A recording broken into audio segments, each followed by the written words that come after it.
بالحب تلقاك البدور ضيف الأماني والسرور فيك العطايا والأجور يا مرحبا.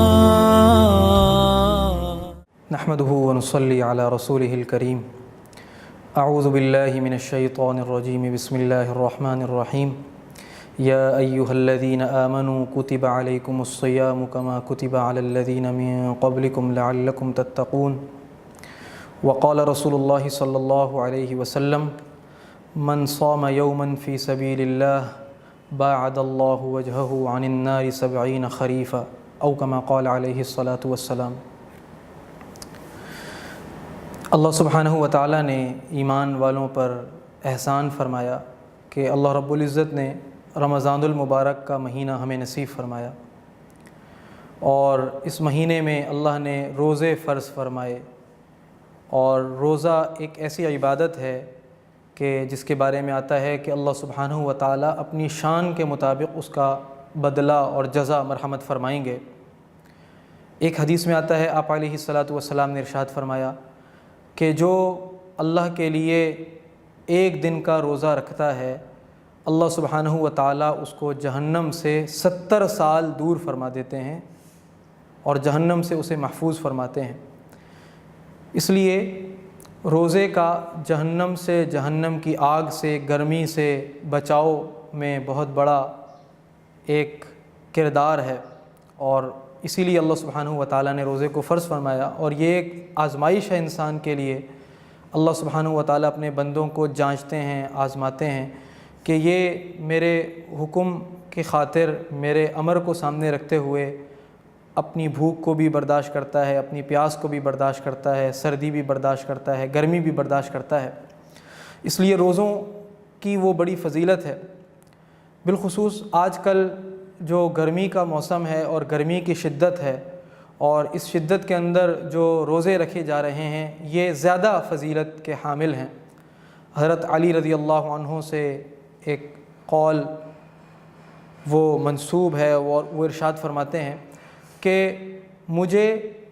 گرمی کے موسم میں روزے رکھنا وہ بڑا پسند ہے. اسی طرح دیگر صحابہ کرام سے بھی اسی طرح کے فرامین و ارشادات منقول ہیں کہ وہ گرمی کے موسم میں روزے رکھنے کو بڑا پسند کرتے تھے.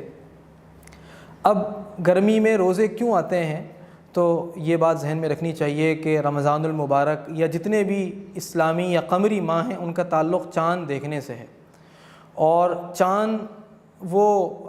تبدیل ہوتا رہتا ہے، اور یہ مختلف موسموں میں آتا ہے، کبھی سردی میں، کبھی گرمی میں، کبھی بہار میں، کبھی خزاں میں. اور اس کی حکمت یہ ہے کہ اللہ سبحانہ و تعالیٰ ایک بندے کو جب وہ بالغ ہوتا ہے، اور بالغ ہونے کے بعد جو اپنی طبعی عمر ہے یعنی 60 سے 70 سال تک کی عمر، اس دوران وہ ہر موسم کے روزے رکھ لیتا ہے. سردی کے جو مختصر ترین ایام ہوتے ہیں ان کے روزے بھی رکھ لیتا ہے، گرمی کے جو طویل ترین ایام ہوتے ہیں ان کے روزے بھی رکھ لیتا ہے، موسم بہار کے روزے بھی رکھ لیتا ہے، خزاں کے روزے بھی رکھ لیتا ہے. تو گویا اللہ سبحانہ و تعالیٰ ہر موسم میں اس کو جانچ لیتے ہیں اور اس کو پرکھ لیتے ہیں، اس کی آزمائش فرما لیتے ہیں. تو یہ ایک بہت بڑی حکمت ہے. دوسری اہم بات وہ یہ ہے کہ اللہ سبحانہ و تعالیٰ کی شروع سے، جب سے اللہ سبحانہ و تعالیٰ نے اسلام عطا فرمایا اور مکہ مکرمہ کے اندر اس کی بنیاد پڑی، پھر مدینہ منورہ کے اندر باقاعدہ ایک نظام حکومت اور ایک ریاست کے تحت اللہ سبحانہ و تعالیٰ نے اسلام کو پروان چڑھایا، اس وقت سے اللہ سبحانہ و تعالیٰ کی ایک خاص حکمت ہے کہ اللہ سبحانہ و تعالیٰ کے اکثر احکامات وہ موسم گرما سے متعلق ہیں، اور موسم گرما کا اس امت کے ساتھ بہت گہرا تعلق ہے. یہی وجہ ہے کہ اس امت کا جو مرکز بنایا گیا مکہ مکرمہ وہ گرم ترین علاقہ ہے، اور پھر بعد ازاں مدینہ منورہ وہ بھی گرم ترین علاقہ ہے. اور پھر اس کے بعد جتنے بھی دین کے کام ہو رہے ہیں اس وقت دنیا میں، جتنے بڑے بڑے خطوں میں مدارس ہیں، مکاتب ہیں، خانقاہیں ہیں، دینی جماعتیں ہیں، وہ بھی سارے گرم علاقے ہیں. اس طریقے سے عصر حاضر میں آپ دیکھ لیں کہ اس وقت پوری دنیا میں جو سب سے بڑی دعوتی نقل و حرکت ہے وہ تبلیغی جماعت کے تحت ہو رہی ہے، اور اس کا مرکز رائے وہ بھی گرم ترین جگہ میں ہے. اسی طرح نظام الدین مرکز وہ بھی گرم ترین جگہ میں ہے. تو گرمی کا ایسا معلوم ہوتا ہے کہ مذہب اسلام کے ساتھ اور ہمارے دین کے ساتھ بہت گہرا تعلق ہے، اور اگر حضور اکرم صلی اللہ علیہ وسلم کی سیرت اٹھا کر دیکھی جائے تو آپ علیہ الصلاۃ والسلام کے جتنے کٹھن غزوات تھے اور اسفار تھے وہ سارے سخت گرمی میں تھے۔ غزوہ فتح مکہ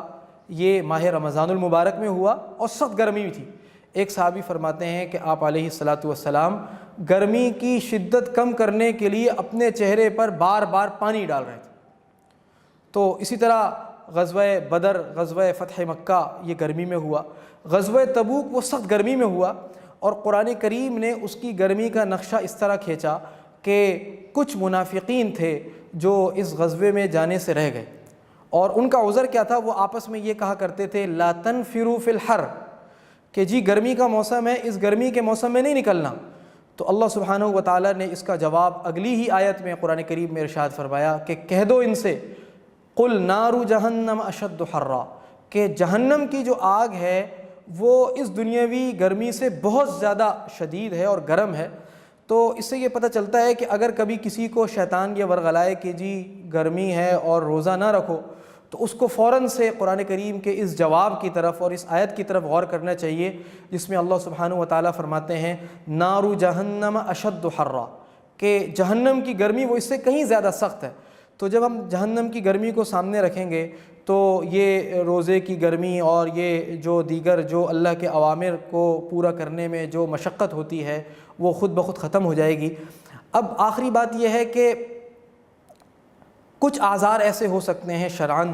کہ اس میں کچھ بزرگ ایسے ہو سکتے ہیں اور کچھ بیمار لوگ ایسے ہو سکتے ہیں کہ ان کو خاص حالات کے اندر اگر کوئی دیندار طبیب ہو اور ماہر طبیب ہو اور اللہ کا خوف رکھنے والا، روزے کی اہمیت سمجھنے والا ایسا کوئی طبیب ہو، اور پھر وہ مشورہ دے اور یہ کسی دارالافتاء سے، کسی مفتی صاحب سے مشورہ کر لیں تو بہرحال اس میں گنجائش ہو سکتی ہے۔ اور سب سے آخری بات یہ کہ یہ جو روزہ ہے، گرمی کا روزہ ہے، اس سے بچاؤ کے مسنون طریقے بھی ہیں۔ جیسے میں نے آپ سے عرض کیا کہ غزوہ فتح مکہ کے موقع پر آپ علیہ الصلاۃ والسلام روزے کی جو گرمی تھی، موسم کی جو شدت تھی، اس کو ٹھنڈا کرنے کے لیے اپنے چہرہ مبارکہ کے اوپر، اپنے